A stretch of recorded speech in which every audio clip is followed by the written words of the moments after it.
You think it's selfish to prioritize yourself until you realize that when you prioritize yourself, everybody else gets the best version of you.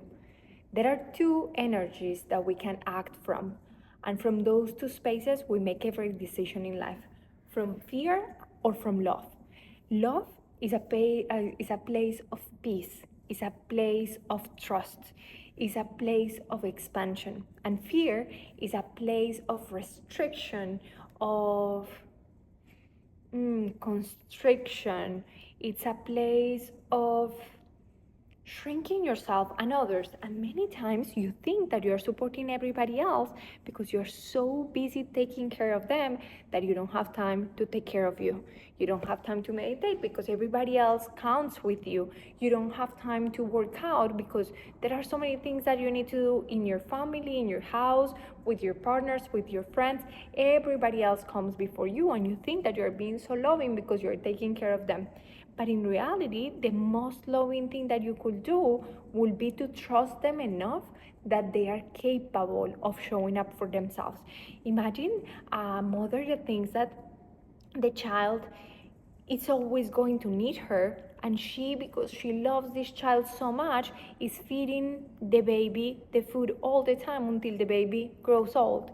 Do you think that's something loving, or do you think that comes from fear? The most loving thing will be for that mother to allow the child to learn. A mother that knows the capacity of that child is going to let that child develop its own abilities. That's the same that you're doing when you're feeling like nobody else can figure out things without you. That is a way of control, and that comes from fear.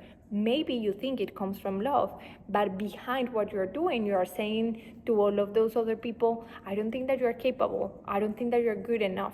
That's why I'm here. That's why I need to take care of it. And that is so much more selfish than you taking the time to show up for yourself and then give them the gift of experiencing a version of you that's so fantastic that's going to inspire them.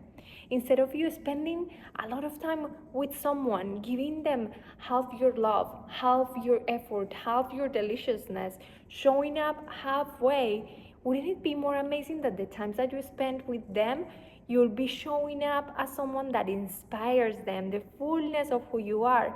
Imagine the resentment that's growing in your heart when you know that you have the potential to become this human, but that you are playing down here because this person, this situation, these jobs require so much of your time.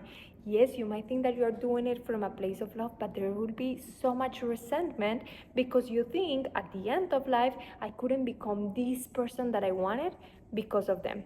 And it's not anyone else's responsibility to become a permission slip for you to live and experience the life that you want. It's no one else's responsibility to create the life that you want. Be aware in this moment that they are here to create their life and their reality, and you can only experience yours.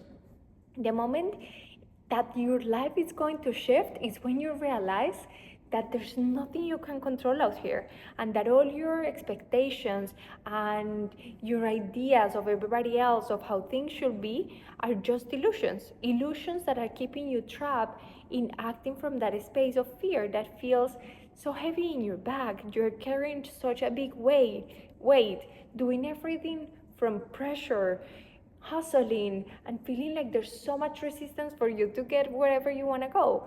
The shift that you're going to experience when you realize that in ownership of your life, you can transform your perception of reality. Be aware that reality just is.